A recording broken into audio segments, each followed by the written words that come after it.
Hello and welcome to Student Affairs Live, and may the force be with you. I'm your host, Tony Doody. I'm pleased to be joining you from my professional home at Rutgers University.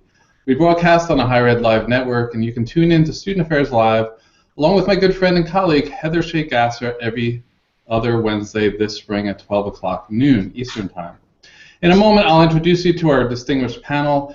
Can't first do that without a shout out to the sponsors that make Student Affairs Live possible.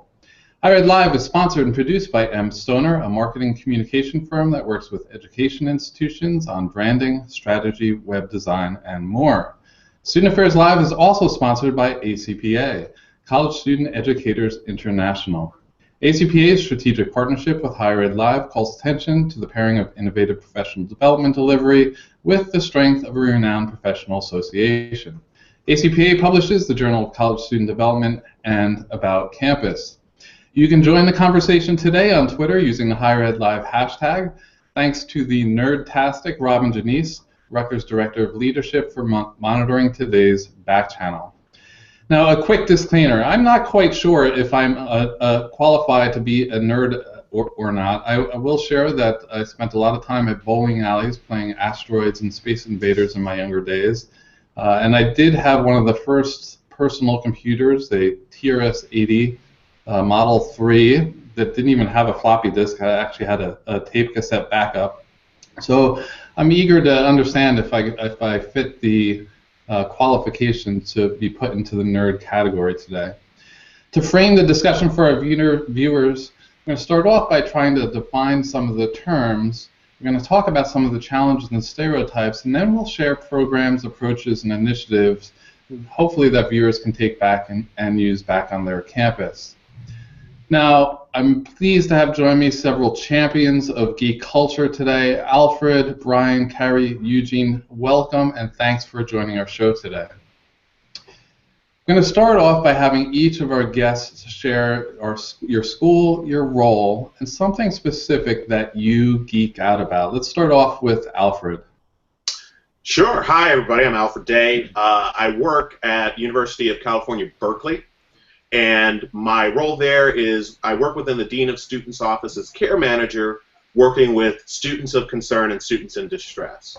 My personal geek life is really centered around comics. I've been collecting comics my whole life. I learned to read on comics, and I have a massive collection that I spend a lot of money preserving and keeping in a storage locker that I don't get to go to as much as I'd like. Cool. Brian? Hey, how's it going, everyone? My name is Brian MacDonald. I'm the Director of Residential Education at UCLA. And I definitely would say that something I geek out about is probably science fiction. I was pretty... can you guys hear me okay? Yeah, you sound great.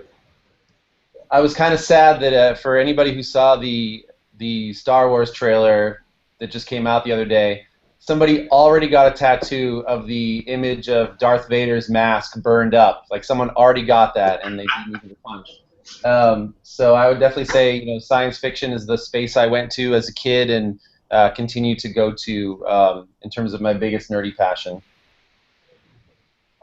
All right, Carey. Hi, I'm Carey Loch. I work as the Director of Major Events and Programs for the Division of Student Affairs at Rutgers University.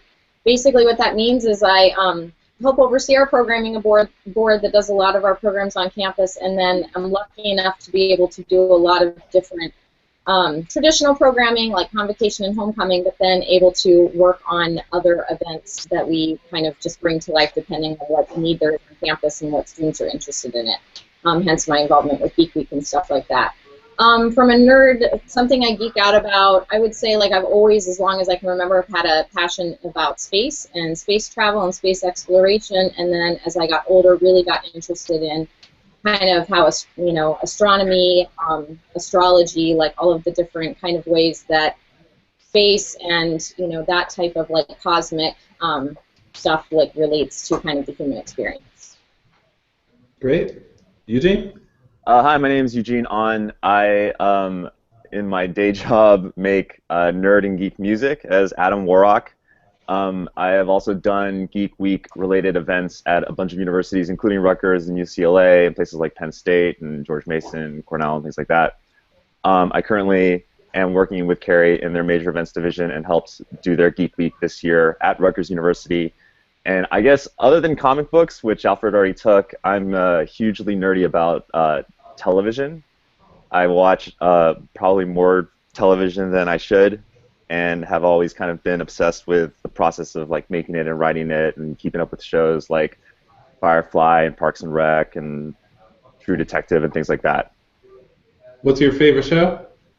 Right now, or of all time.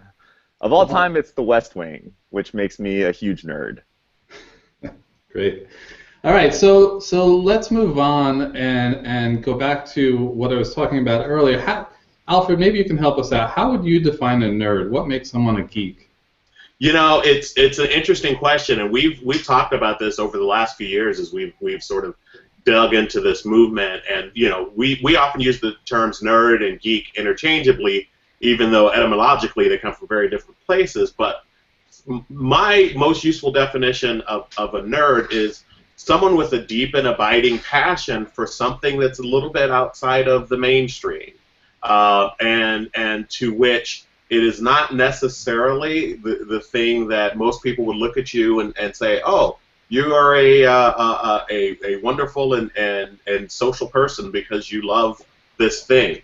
But it's really about that passion, and it's where passion really intersects with emotion.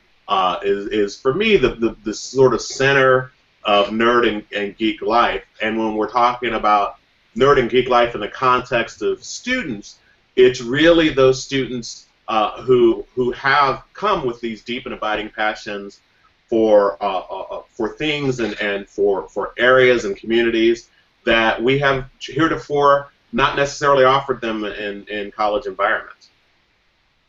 Anyone else have anything to add to that? No? Okay. We'll move on to, can each of you talk briefly, we'll start with you, Brian, about when you first realized that you were a geek, or perhaps you weren't, you don't identify as a geek, but a time where you realized, you know what, I'm a little different, I have different interests from other people around me. Yeah, you know, and the research kind of states that up until a point we're all kind of unashamedly nerdy about a lot of different things, and I remember where that reality came crashing down for me that I just wasn't paying attention, and it was, I was probably, 7 years old, and I think I had finally earned my mom's trust that I could like cross the street, and I stumbled upon this activity that these 10 young boys were doing where some people were on one side and some people were on the other, and they were throwing this odd-shaped ball that I then learned was a football at each other. And I had never seen this game before. I had no idea how it worked, and I had never met these guys before. And then someone said, do you want to play? And I said, play? Yeah, play rules. That's what I do in my basement when me and my brother pretend to be, Terminator and take each other out. So we'll talk about why I saw Terminator when I was 7 later. But, someone threw me the ball, and then I threw it to someone else, and then 5 people just started screaming at me, that's not what you're supposed to do. And from that moment on, I knew that there was this thing called sports that I knew nothing about and that I was bad at, and that kind of predicated a lot of trial and error of figuring out what I was supposed to be as a boy. And then starting to, show a nerdy passion for things that maybe I wasn't really super passionate about, and then stuff down some of the things that I really love to do. So I think that was a big moment for me in terms of looking back, tracing some of these roots. Great, Carey? Yeah, I mean, I have this conversation a lot of times with people as related to like who I am now, and I always joke a little bit because people who are super geeky or super nerdy have a tendency to say, well, you're not a geek, you're not a nerd, and then people who don't identify like that at all are like, you're such a nerd. I think for me, like going back, I really like just was obsessive about my interests when I was young enough that like I never really thought of it any other way. I just I was lucky to kind of grow up in this like kind of smaller rural school environment where you kind of had self-directed learning, and so it wasn't weird because everybody got to pick what they were interested in. and kind of dive into that. So I never really, I don't know, I think it took me, maybe like getting older and kind of into college and meeting people that were really, really passionate about things, and I always had an interest in it, but I wasn't like really, really into it, to kind of realize like, oh, I definitely have interest in these things, but like kind of space is like the thing I've always kind of been super, super interested in. So I don't know, I kind of joke that maybe I'm like an ambinerd, like I'll like coin that term. I'm kind of in the middle a little bit. But it's probably not something that I really struggled with when I was younger, because it was really accepted to be that into something that was science related. Thank you. Eugene. Yeah, one of the things I think that gets often forgot about in talking about being a geek or a nerd is the concept of loneliness. I think I realized that I was kind of a nerd or a geek because I grew up without a lot of friends. I grew up in neighborhoods that didn't have other kids that were close enough for me to walk. So a lot of what I did was very solitary. Playing video games, was reading comic books, was watching TV by myself.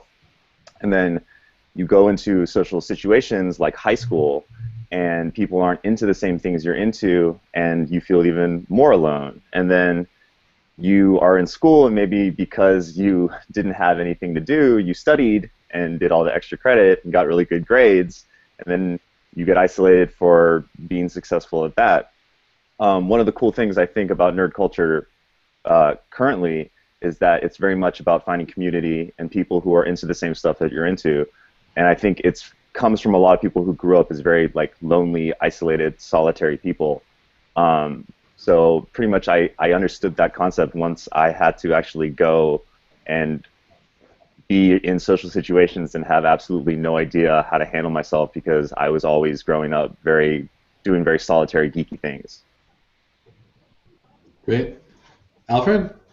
Yeah, and listening to other people, we're touching on something that we've talked a lot about, and I know Brian and I have had this conversation in terms of whether there's a social cost, whether there's, in order to be really truly considered a nerd or a geek, whether or not there's a social cost to it. I know in my life, I grew up in a family that highly valued athletics and sort of traditional masculinity, and I was never going to be a person who really achieved either of those sort of ideals and had very little interest in it. And like Eugene said, a lot of it was about loneliness and about not being able to find people like me. And saying, for me, growing up in a big family with a lot of brothers and sisters in a full house, that my favorite way to spend a Saturday was to leave the house and go find a secondhand store and spend a couple hours looking through old boxes of comics, looking for Silver Age Flash, issues. That for me, the idea of being a nerd and a geek was very much, and I say this often, but I thought and identified myself as a nerd way before I sort of thought deeply about race. Largely because everybody in my house was black, so it didn't come up that often. But that really was, when I think of childhood, my struggle was around my nerd identity and how that made me different from everybody else that I knew. So you alluded to it a little bit. Can you think of it? Anyone can answer this. Can anyone think and share a specific time where you were made to feel like an outsider because of your geekiness or your nerdness? I think my answer would be the 70s and the 80s. Definitely for me, and again, we talked about this. There's a thought that it's a lot easier in our modern culture to sort of identify as a nerd and a geek, but when I grew up, it just was not an acceptable way of living your life. So pretty much constantly through childhood, I sort of had to defend my nerdiness, like the idea of, the best example I can use is my uncles coming in and telling me you should be outside playing football and get your nose out of those comic books, right? Like that was something that happened fairly regularly throughout my childhood, and I probably never found a nerd or geek community until I went to Comic-Con when I was like 28. I was pretty much solo. And I mean, I think being a nerd or geek when you're growing up is kind of an easy indicator about being different from kind of like the status quo. And Alfred alluded to this as well. I grew up in the South, and I was like maybe one of two Asian kids in my grade.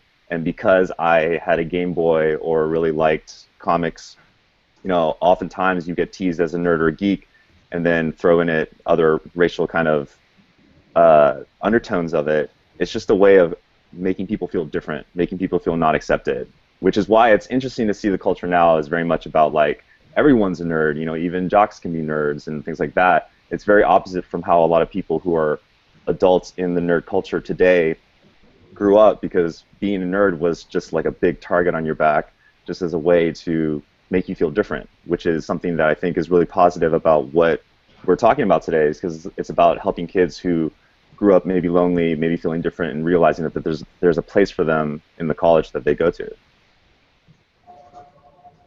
Ryan, Carey, anything to add?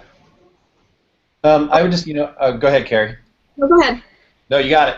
Tag, you're I in. was going to say that I think, like, one of the things, like, hearing these stories and stuff, I think Eugene kind of touched on it. Like, I'm raising a 13-year-old who totally identifies as, identifies with nerd culture and is quite introverted, and he's not, thankfully, like, I'm supporting him extra in this area, but, like, he's not encountering a lot of these stories that we've heard in that way. So it's almost like bridging the gap on a on a college campus to some of the stuff that is still there, and then this idea that what Alfred and Eugene are saying is, at least from my perspective in like raising a son that identifies like this, like that's true. Like I don't see him encounter a lot of struggle with like liking what he likes and engaging in the types of pastimes that he wants to engage in. I don't, and so that's just like a comment on just kind of the times, how the times have probably shifted, and how we're kind of like with the college students, we're kind of a little bit in the middle of that, I think. Ryan?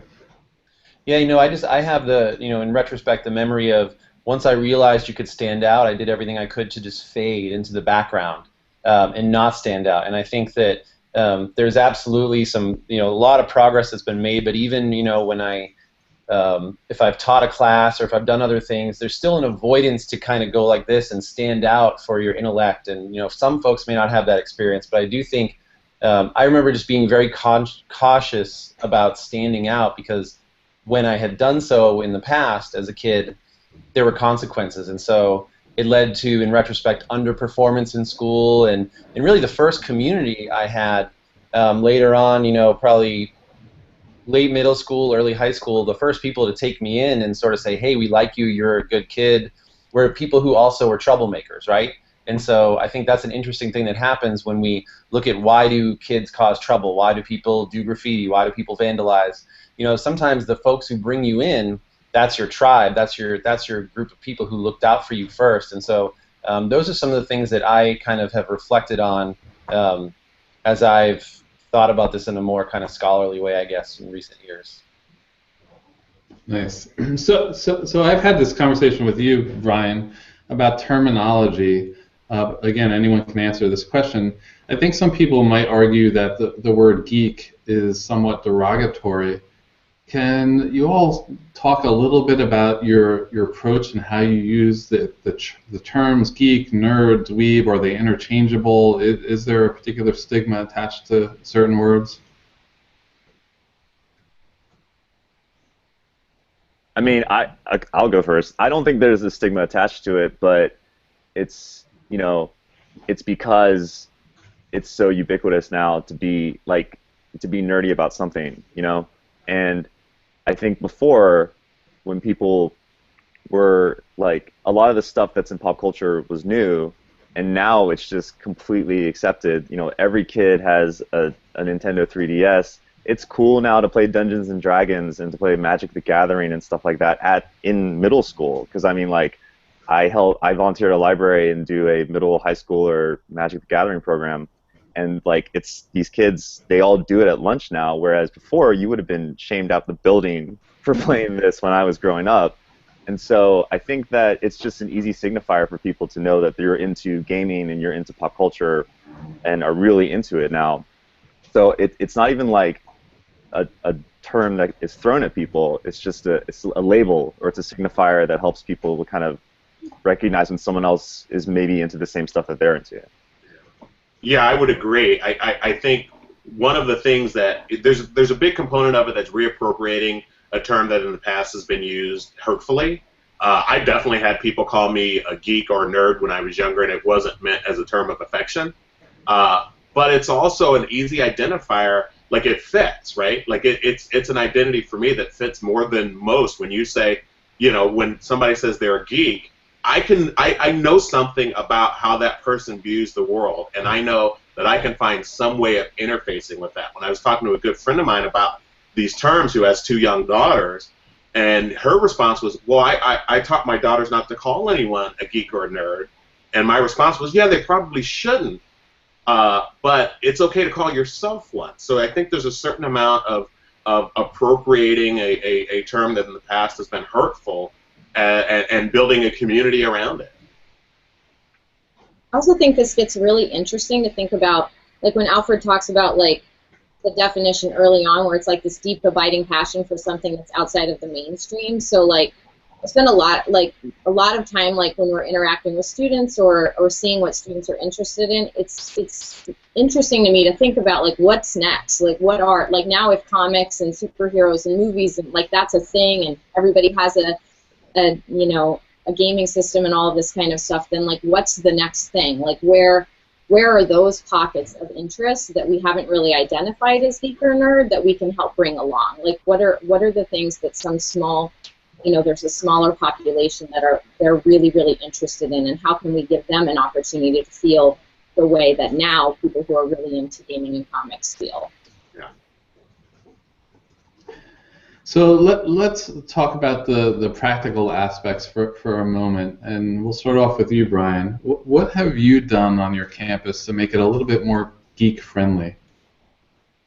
You know, I remember, you know, having the awesome opportunity to work with this community because of the vision of, you know, Tony and Carey at Rutgers, and allowing me to kind of, you know, during my few years working at Rutgers to work together with you all to explore this community. And I think what the value of Geek Weeks and, you know, an awareness of nerd culture in the context of programming and event management and community building on college campuses is that beyond sort of the surface level of, you know, everybody who watches Game of Thrones, there's still that one person who read every single book years ago and has designed a costume for every single character and knows the etymology of every single aspect of that story.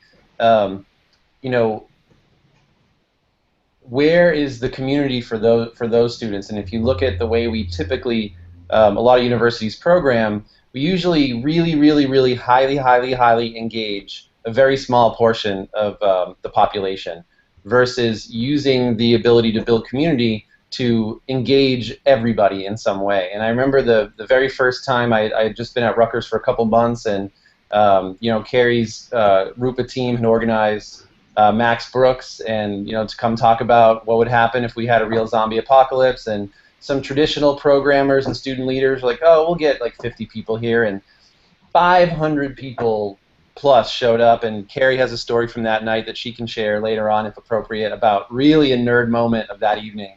But I think building community for folks who typically do not find it, even if you know, Eugene talked about loneliness, right? I think that if we can eliminate loneliness on college campuses, we will then eliminate a lot of other problems.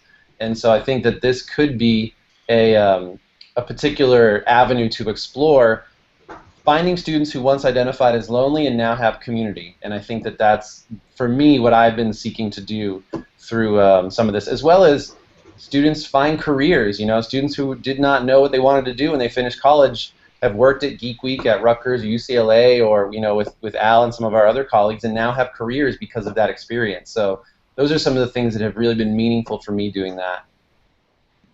Carey, you want to share a little bit about that story he mentioned?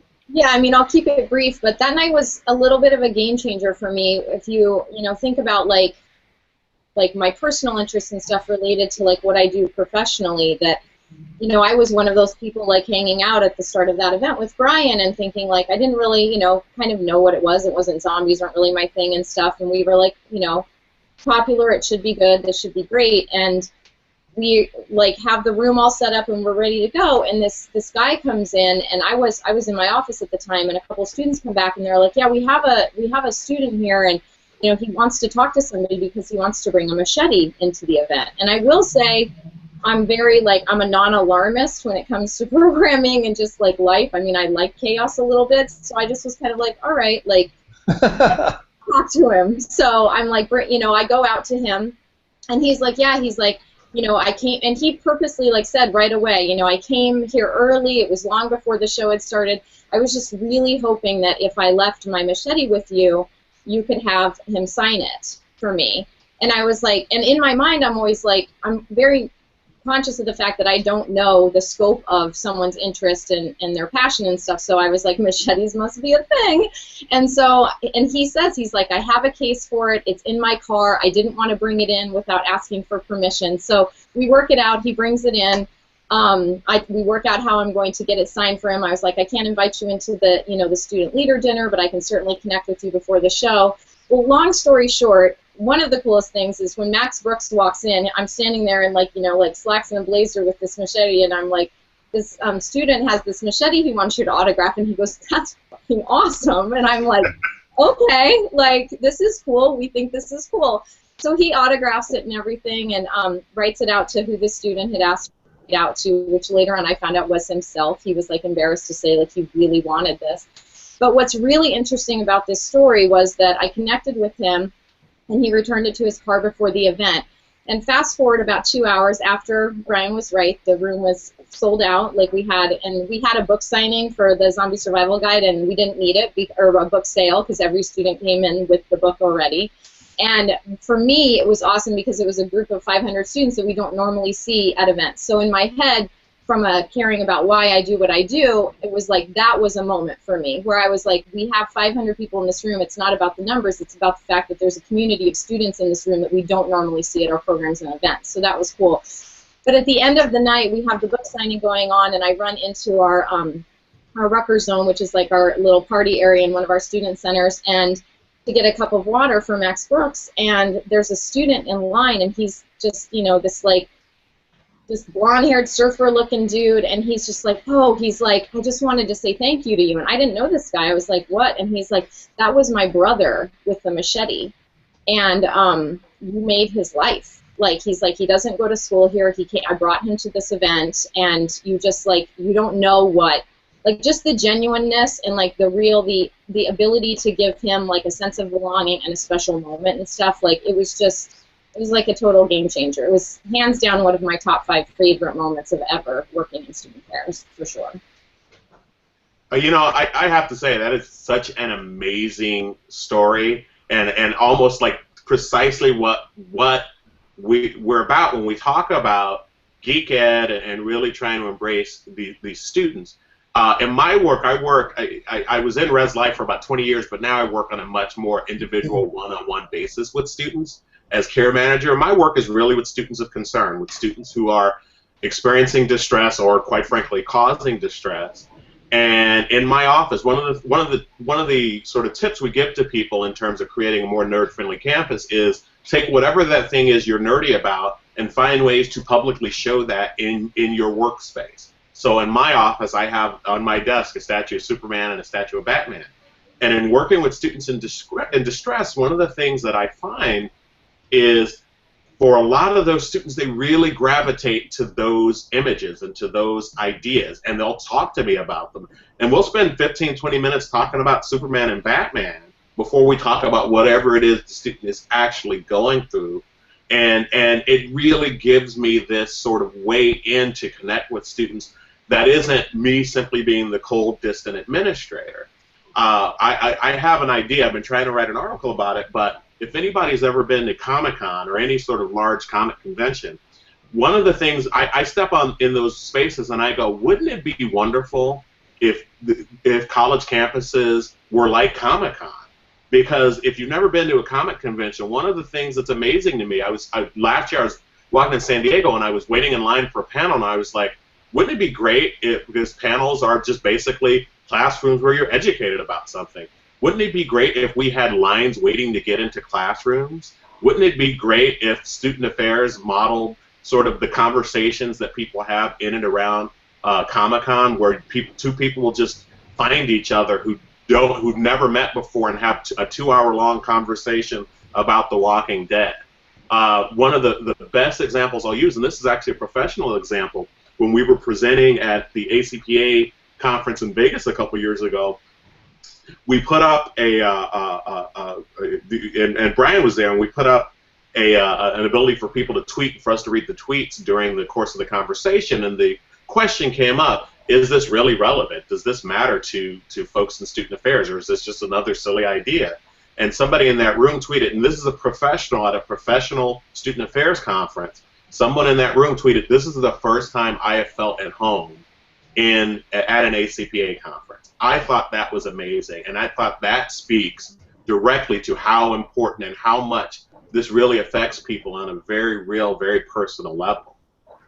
Yeah, I think to add to that, Al, I think some folks may just see the first time we proposed that session, one of our reviewers, who maybe you're listening today, evil reviewer, said, this sounds just like a gaming event. And I was like, no, it's not. Not that there isn't amazing things going on in game studies, which is a whole other topic, a whole other Higher Ed Live, but the idea that people are just going there and it's all marketing and spending money and just, there's so much rich scholarship that goes on. I'll say this, I have more stimulating conversations at San Diego Comic-Con about education and the way kids learn than I ever have at ACPA or NASPA. And there was at New York Comic-Con a couple years ago, Carey and I worked on bringing some students there, and I remember it was Friday afternoon, so students should have been in school, and there were junior high and high school students who had skipped school to go to New York Comic-Con, and it was 1 p.m., and they were in a session called The Secret History of Censorship in Comics. It was led by 3 people with PhDs. So it's like folks are skipping school to go learn about history, and I think that speaks to what Al was just talking about, that it's a very legitimate analogy to draw upon.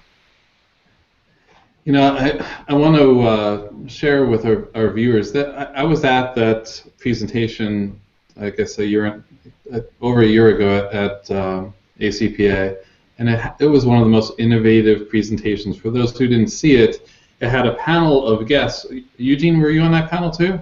Yeah, Eugene, I was. Alfred, Eugene Frier, I believe, was on it, and some other folks. But Brian was able to bring in all this technology, so he was Skyping with top scholars in the field and students, and he also had an iPad on a Segway, so it was actually communicating and watching what was happening. Based on that. I presented as a robot at that conference. Excellent, excellent. I remember Brian actually going down the hallway to promote that session. Really was a great intersection of technology that allowed people to use this geeky tech to engage and interact. But the one thing that struck me was the conversations that you had with students. So can we talk for a moment about some of the change that you've observed or some of the observations you've had about students who participate in these events? And maybe something also about the faculty or the non-students that attend these events as well. Ryan, Carey? I mean, I think for me, like one of the things I've definitely noticed with the student community here is when we started out with like Geek Week programming and branding that and stuff, like there was definitely like, it would be kind of like the geeks and versus the non-geeks a little bit, or that we wanted to make sure that that community was built in a way that it was respected. And over time, I think the biggest thing I've observed is that it's a little bit less about introducing non-geeks to like these opportunities and stuff, and a little bit more about allowing people who identify in these communities to not just come together and find each other, but also open themselves up to what other people are interested in. So a lot of the programming that we've built that I think students have really responded to is this idea of I'm geeky and really into this thing, but I'm being brought into a peer group where I am learning about a lot of other things, that just this idea of kind of like expanding the geek universe a little bit, like this idea that you might really be into gaming, but here's an opportunity for you to hear about you know, the perspective of a student who's really into like visual arts or something like that. So I think we've particularly seen it, I think, in the last year or two, that we're kind of seeing more and more students come in who identify with their one passion, but then are kind of open to the concept of like learning about other things and then creating ways for, you know, other offshoots of community to grow off of that. We had our Japanese Visual Cultural Association this year, a student group on campus, come to us for Geek Week and say they wanted to do like an, you know, anime type of session and stuff, and then it grew into also having like a cosplay workshop, and it was so popular at our finale event for Geek Week that now there's a group of students who kind of had already, some of them had already found connection, but then out of that event, now they're forming a cosplay club. So, like a perfect example of like I came into this group caring about this thing, and then I was exposed to a few other things, and then my interest grew, and then I formed, you know, I either enlarged my community or kind of like participated in a little bit different community. I mean, I think another really important thing that happens is a lot of students who help make the events happen and work on things, they're exposed to the idea that you can actually have careers in the fields that you can be geeky about, which is a relatively new concept for a lot of people who go into college, where you're taught that you have to get like a real stable career path job. You know, there's so many students who become game developers. There's so many students who become, you know, I know people who have become costume makers because of their cosplay skills. And one of the students that I worked with under Brian, we were doing video projects for a lot of Geek Week related things, and she didn't know what her major was going to be, and she didn't know what her direction was going to be. And because she helped out and had an interest in these things, she started actually doing a lot more video production and was pursuing a career in video production because of this totally peripheral thing that we were doing related to Geek Week. It takes seeing other people doing it, you know, making their careers or making their day jobs be about facilitating geeky things for students to kind of have a light bulb come on and say, oh, I could actually take the things that I love and I'm really passionate about and try to forge a career path in that direction, rather than just go into a professional school like they've been told probably their whole lives and do a job that they don't really have a passion for, don't really have a personal investment in. Eugene, could you define cosplay? I know I heard that term a few weeks ago, and I asked you about it. Cosplay is... Define cosplay. Cosplay is people who usually hand make costumes to dress up like their favorite fictional character from a comic, from an anime series, from television, from wherever. And then it's really big at comic conventions and other pop cultural media conventions, where they basically just go in these elaborate, ornate costumes, and they have a community of people who are there, and they take pictures, and they have parties, and they have costume balls and costume contests. I personally know a couple of people who their career is being a professional cosplayer, and they're hired on appearance fees to appear at cons, to be at tables, because their cosplay is so good, and then they become models or they become costume makers, and they actually run cosplay consulting and workshops because it's such a big deal. If you go to anime conventions, there's a whole culture around cosplay where they have these coordinated dances, and they have these coordinated songs that they all sing together, and they have these they act out scenes from their favorite like series, and it's this community of people who are just so intensely nerdy about making these perfect costumes that they spend months. You know, I know people who have done plastic molds to make like a Jaeger pilot cosplay from Pacific Rim, and they learn how to program LED lights, and they learn how to solder things and use circuit boards and things like that to make like the perfect Daft Punk helmet. Like, and this is what they do. It's like working on a car, but instead you're working on these crazy costumes that often are like, when you go to a con and you see somebody who is like got this amazing costume, it creates this like excitement and community and happiness feeling where, you know, I'll do it, or I'll see somebody and I'll be like, oh my gosh, like, and I'll have to like stop them and take a picture with them. So that's basically what the cosplay community is all about. Nice. So, Carey, I'm going to ask this question for you. What are some of the challenges that you've faced in working directly with the geek student population? I think like one of the things isn't really related to the students, but I think and I know this is probably different on a lot of people's campuses, but people can probably relate, like, I'll use our hackathon as an example. We have one of the nation's largest hackathons. It's called HackRU, and a few years ago, 2 years ago actually, they recognized that they were far too large and were turning away students, and they needed a larger facility.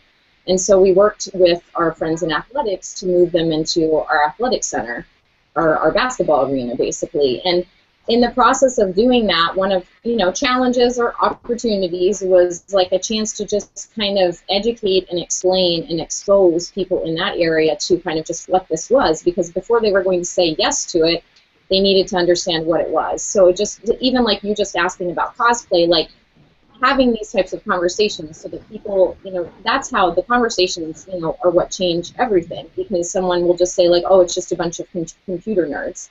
But when you explain what is happening and what is actually taking place at a hackathon and how it engages that student community and all of the different, what Eugene said, the different companies that come out for those, that totally, that sets the stage for that to be like a really great partnership for them. They just had it this past weekend back there again this year. I think one of the things for working directly with the students is a little bit of this idea of, kind of, there's like similarities and there's differences. So there's like the differences in trying to like engage with students. This is, introverts are more prevalent in these communities. So like making sure that if you're supporting these students, that you're understanding the best ways to communicate and preferred ways of building community. And then once you're gaining momentum, this idea of like making sure that you don't, have to be careful to not become like the very type of like community that you would have felt like an outcast to before. So we've gained momentum. We're in our entering into our 5th year for Geek Week, which is crazy. But now we're kind of at a point where some of the students who've been involved for several years are like, oh, we should have like an organizational structure, and we should elect officers and all of this. And we're struggling a little bit with that because we're wanting to make sure that we stay open and inviting, while we're also providing student leadership opportunities. So we just had a planning meeting the other night and kind of came up with this concept of like a steering committee in addition to kind of the planning committee. And so kind of a little bit of a hybrid to make sure that we were meeting those current students' needs who had maybe found their community and were looking to be leaders, while we were still remaining like really open and welcoming to the students who need us the most, so that they can come and find community. And we talked about that a lot with our events this year, particularly our finale event, which has a lot of different components that student groups participate in, was that, making sure that the students are being mindful of the fact that you're in, we have Roll for Initiative in a room playing D&D, is someone kind of welcoming people who might stumble upon that event who haven't already found and made a friend in that group, to kind of remind them, spend a lot of time, I think, working with students, and particularly advanced, students who've found leadership roles, to remind them of stop for a second and think about what you felt like maybe 2 years ago when you came into this environment. So not really a challenge, but something that we've definitely kind of had to think about how we're going to approach it a little bit differently. So you've all alluded to this huge range of activities related to the geek culture. It really is such a diverse group of students. It's hard to pick a very narrow focus to get started on. So if I'm from another school and I'm thinking I want to come together and put together a Geek Week on my campus, maybe you could seed some ideas of the range of programs that you've either done or seen over the last few years. Alfred, do you want to start us off? Sure. I think there's a lot of, it's as easy as finding what you yourself are geeky about and embracing that. But one of the more successful ways, I think, of really engaging this topic is I searched for years on better ways of connecting faculty and students, and then hitting upon Geek Week is finding a faculty member who's willing to come out and talk about something that they are particularly geeky about at length. Ryan alluded to the panels around censorship. And if you want to talk to students about some of these controversial issues, put it in context of popular culture. So talking about the history of censorship in comic books, or talk about if you want to talk about issues of feminism. I'm a big fan of the quote-unquote geek girl panels, or do a panel on Gamergate, or any number of things. I'm a big fan on really embracing some of the controversial topics within popular culture, and planning programming around that, because people will come because they have strong opinions, and you'll get people who are very interested to show up and be there. Great. Brian? Yeah, I want to drill down into what Al just said, because I think, with the advent of the geek concept becoming very marketable, and superhero movies making lots of money, and Comic-Con economy never slowing down, there could be this conception that all is well in geekdom, but we've taken some of those issues and brought them into our communities. And it's going to a convention or being in a Twitter conversation can be a very hostile environment based on identity. And so there's especially, Gamergate is a good case study. If you've never heard of Gamergate and you're in higher education and you care about Title IX issues, this is where a lot of our women in technology who are on our campuses are experiencing sexual harassment and sometimes death threats on the internet. And so I think that there are definitely some community issues within geek culture that mirror what a lot of our other underrepresented students experience on campuses. And I think that those, like Al mentioned, the Women in Geek Culture panels have been really successful at a lot of the places that all of us have done them. But I also think with doing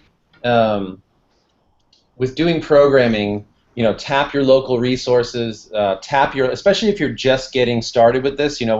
Those of us who are on here have been lucky enough to have had, leadership who has supported us in doing this crazy idea and moving forward. But some campuses, this might be a tough sell.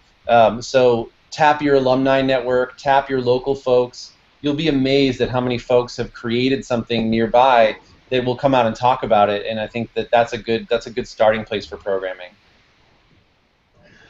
So, Carey, do you have anything you want to add to that? I mean, I would just say, not to underestimate the opportunity to have events that will draw your different geek communities together. So, and this is easy to say, you can focus on some really large things and some things that will help brand you and really help your program be noticed. But we saw a 300% jump in the amount of students who went to our trivia night this year, and it was all students who were already engaged in Geek Week in some capacity that we kind of said to them, this is an opportunity for you to invite your friends that may really be into this, or if you have people that you're friends with that don't really identify and you want to have them come and just have a good time. We kept the questions were definitely really nerdy geeky, and then some kind of pop culture TV movie and stuff. And so just when we're looking at it, we had George Takei on campus too, so we can sit here and say that was awesome, that was an amazing event, and 3 years of trying to have that really become a reality. But the Monday night trivia night event was just as cool, for a totally different reason. So I think if you're looking at starting to do programming on your campus in this way, to not overlook those kind of smaller community building programs that you can have. Everything doesn't have to be this massive, big, flashy thing. Great. Eugene, I'm going to ask you to jump in on this next question. Again, for folks at home who might know nothing about this topic and say, I want to learn more, where should they start? What are some websites, blogs, books that they can read and explore to get a better understanding of the topic? I mean, and this is something that, Tony, you and I have discussed before, actual academic sites or resources that talk about nerd and geek culture are kind of slim because it's such a new topic for a lot of people. I've spoken to professors and grad programs about it, and they've all said that it's just kind of newly formed, so there's not a lot out there. The best you can do is kind of keep track of just general pop culture, which I think almost every single major newspaper now on their website has a dedicated geek pop culture blog. I know LA Times, they have Hero Complex.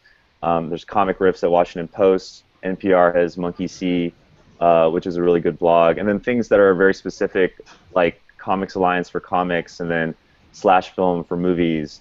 And then honestly, it's just about being engaged in the social media community.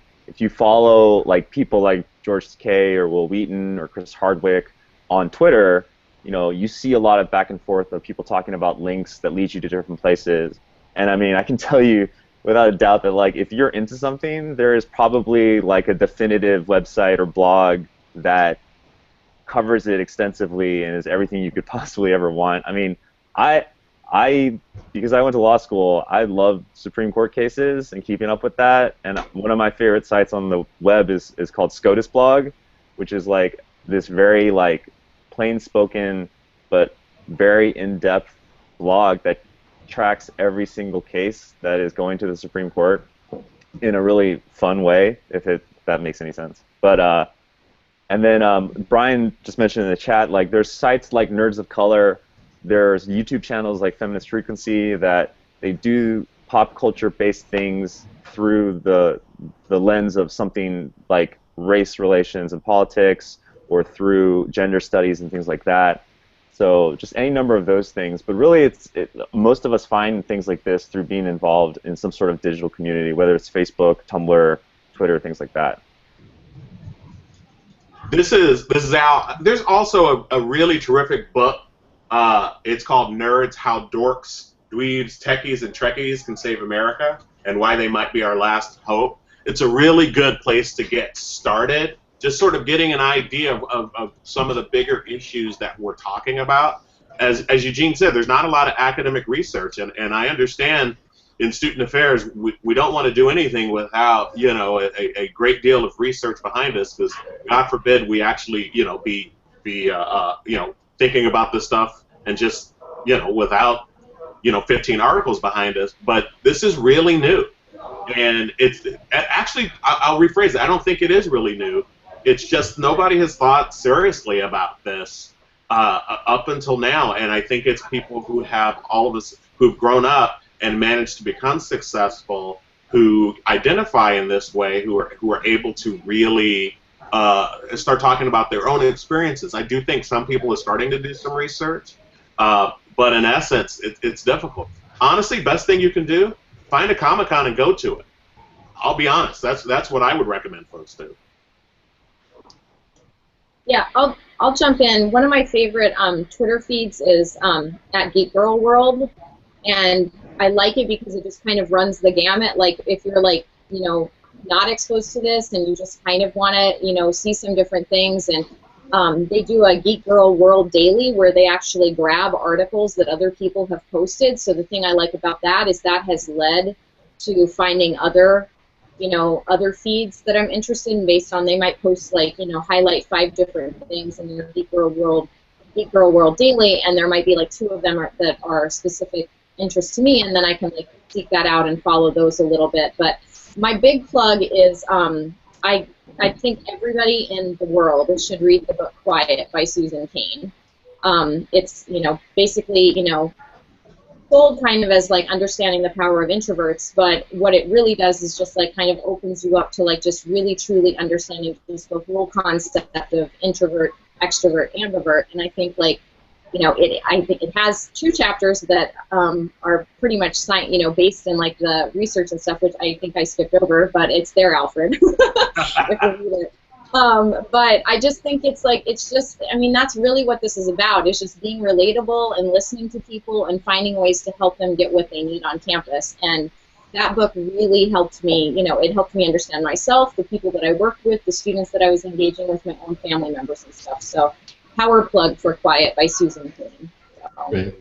So we're winding down on our time, and I want to give everyone an opportunity to kind of wrap up with some final words. In 30 seconds or less, what do you have coming up? Are you traveling? Are you presenting? Are you dreaming about this great new program over the course of the next year or 2? Brian, let's start off with you. I think you know, we just got through with our first Geek Week here at UCLA. It was really successful. I think for me, the area that I'm most interested in is helping other administrators learn about these communities, and I think I'm just amazed at how many senior level administrators say, you know, what's a hackathon? What's a maker space? And I think that hacker, maker, DIY spaces represent such the polar opposite of what higher ed has become, which is like boot camp for a desk job and not thinking outside the box and training versus real free-flowing ideas. I think that when more administrators see what's going on in hacker maker spaces, they'll see where we need to go to fix higher education. So that's where I'm going to start directing a lot of energy. Great. Yeah, I would agree. Like, one of the things we're really excited about for the fall is this idea of kind of trying to open this up so that faculty and administrators like really kind of see that there's like a correlation between the two. So we have a student it's a passion project for her. It's going to be a kickoff event for next fall that is bringing hopefully Dean Heyman, who was the creator of the Segway and is involved in like FIRST robotics and stuff, but he's working on basically taking, bringing science fiction to real life with this Luke arm. So this idea of this robotic arm, and just to kind of start to show people that like things that are rooted in science fiction now have like a place in actual science and human, like society as a whole. So it'll be fun to see that. And it's also exciting because she's, we live in these college environments and want to support students, and this is a project she's been working on for like a year. She's really excited about it. So we want to help make her dreams come true too. Alfred? Well, hopefully, fingers crossed, Brian and I will be presenting again with another group with a large group of educators at Comic-Con International in July.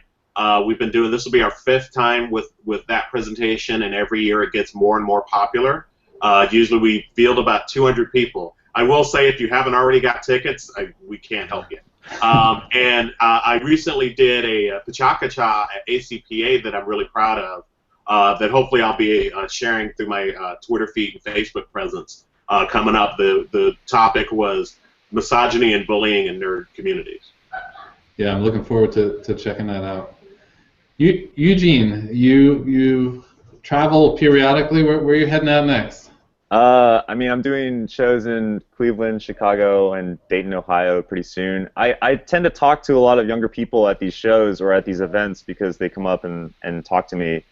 I just finished going to a couple schools, and I actually had an offer to speak to the Chicago Bar Association about what I do, because apparently even adult professionals are seeking nerd community, and it's really funny how even like doctors and lawyers and engineers nowadays are huge, gigantic nerds, and they feel completely alienated in this very weird like alpha community where you actually have to hide the fact that you have comic books. I had a friend who was an attorney who hid his comics inside a closet and in unmarked boxes because he couldn't have his coworkers see that he enjoyed that. So it's going above students into professional adulthood now. So stuff like that, it's really weird stuff like that pops up for me all the time. So. There you go. Bring Eugene to your campuses, folks. So Kirby Gibson has been following along on the back channel on Twitter from University of Wisconsin-Milwaukee, and she said she'd love it if we could create an SA Geek hashtag thing. We have hashtags for other communities in student affairs. Why not an SA Geek thing? So mull that over. Maybe you guys can get that started.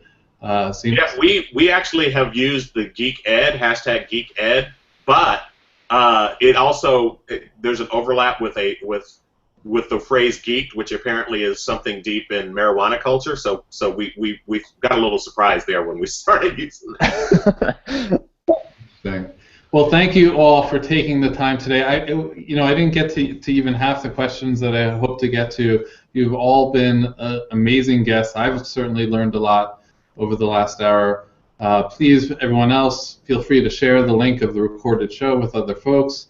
I'll be returning in May with another great show, and be sure to tune in to my good friend and co-host Heather Shea Gasser, who on May 6th will be talking to legendary Susan Comavez and John Dugan about the multi-institutional study of leadership. So please find me on Twitter for more information and details of upcoming shows. Until then, my name is Tony Doody. Thanks for tuning in, and live long and prosper. Take care, everyone.